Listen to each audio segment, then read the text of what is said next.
Ya, halo semuanya. Kembali lagi bersama aku Ras 12 ya.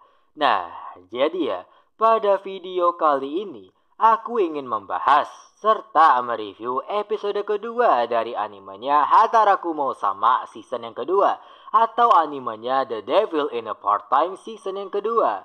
So ya, jadi pada episode kedua anime ini banyak sekali hal-hal yang sangat menarik gitu kan. Jadi pada episode kedua kali ini lebih berfokus kepada pengenalan karakter baru, siapa lagi kalau bukan si anak kecil atau si Loli yang bernama Alas Ramus gitu kan. Yang dimana si Alas Ramus ini mengaku kalau misalnya si Satan itu adalah papanya dan juga si Yusa itu adalah mamanya kan.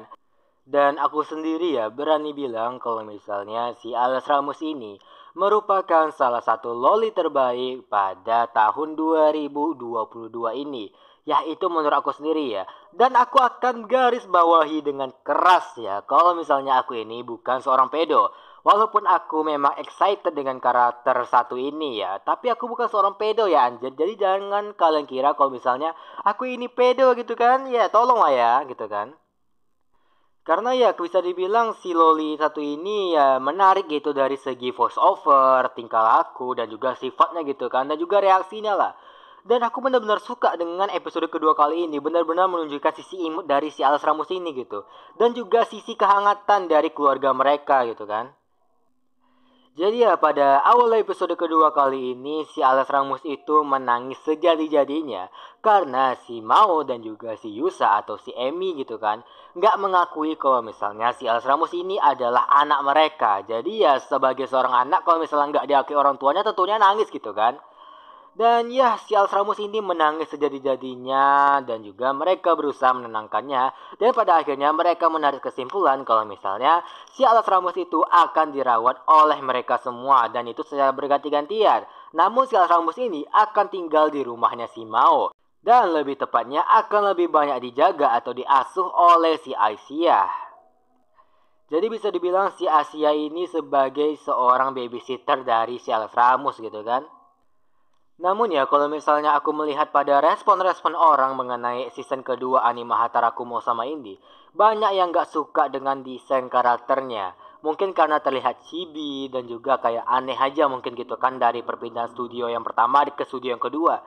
Kalau menurut aku sendiri ini bagus-bagus aja sih, malahan mendukung karena pada season keduanya ini ceritanya itu kan di awal-awal agak lebih santai gitu kan dan ceritanya itu cocoklah dengan animasi yang seperti ini lebih cabi atau lebih santai gitu kan.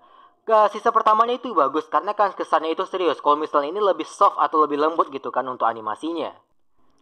Nah, kalau misalnya kalian ingat pada episode keduanya, si Chiho kan itu membawa si Alas Ramus untuk menemui si papanya atau si Mao gitu kan. Dan si bosnya Mao itu mengetahui kalau misalnya si Mao ini punya anak walaupun bukan anak kandung kan. Nah, diinterogasi lah si Mao dan juga si Chiho ini ditanya-tanya dan segala macamnya. Nah, pertanyaannya, kalian ingat kata si Alas Ramus ketika dia digendong oleh si bos Mao? Katanya si bosnya ini memiliki aroma yang sama dengan si Mao. Nah, di situ aku janggal nih. Maksudnya aroma apa? Kalau parfum aku rasa nggak mungkin. Karena kan si Mao ini pasti nggak pakai parfum gitu kan. Soalnya aja dia hidup aja udah sulit nggak mungkin dia pakai parfum. Kalau misalnya dari bau-bau makanan ya mungkin lah ya tapi aku rasa kayaknya nggak mungkin kalau misalnya dari bau makanan langsung menempel ke baju. Mungkin kayak samar-samar gitulah aromanya. Nah, menurut aku itu lebih memungkinkan kalau misalnya si Alas Ramus ini mencium kalau misalnya si bosnya ini memiliki aroma sebagai bangsa iblis yang sama dengan si Mao. Nah, sebenarnya aku menekankan hal ini karena aku lupa dengan cerita yang ada season pertamanya. Apakah mungkin sudah dijelaskan kalau misalnya si bosnya ini merupakan seorang bangsa iblis juga sama seperti Mao atau bukan kan? Soalnya si C Soalnya si Alstramus ini mengatakan kalau misalnya si bos ini memiliki aroma yang sama dengan si Mao. Nah biasanya kalau di anime lain itu menandakan mereka itu sejenis, sebangsa atau seras gitu kan. Biasanya gitu sih menurut aku, teori aku sendiri. Nah, kalau misalnya kalian ingat pada episode keduanya ini, kita melihat sekelompok orang yang dimana mereka menggunakan semacam gerbang. Dan si Lucifer, dia menyadari kalau misalnya ada semacam gerbang yang terbuka gitu kan. Nah, apakah mungkin di episode ketiga nanti akan ada pertarungan yang besar atau semacam konflik besar gitu kan?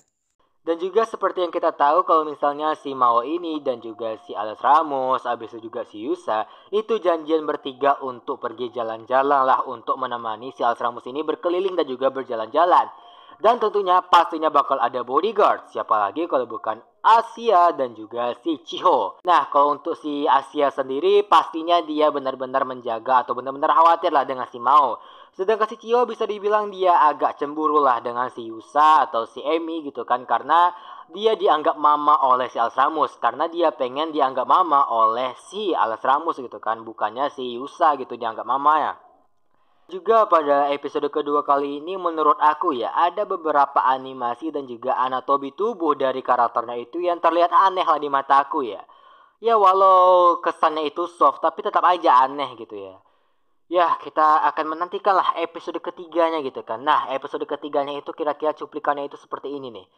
Nah, udah kelihatan kan bakal sesuruh apa di episode ketiganya nanti gitu kan. Apalagi kalau misalnya di slide yang terakhir ini terlihat kalau misalnya si Embi seperti melindungi si Alas Ramos. Nah, kalau misalnya kalian ingat di akhir episode kedua ini, kita melihat ada seorang cewek yang memiliki rambut panjang. Yang dimana dia itu adalah seorang cewek yang mengirim si Alas Ramos ini kepada si Mao dan juga si Yusa. Nah pertanyaannya, apakah si Alas Ramos ini merupakan klon atau mungkin anak atau mungkin adik atau gimana gitu kan. Soalnya dia memiliki karakteristik atau memiliki ciri-ciri yang sama dengan si cewek yang ada pada akhir episode, si cewek misterius. Dia pakai kacamata dan juga topi jerami gitu.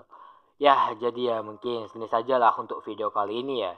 Sampai jumpa lah di video berikutnya. Bye-bye.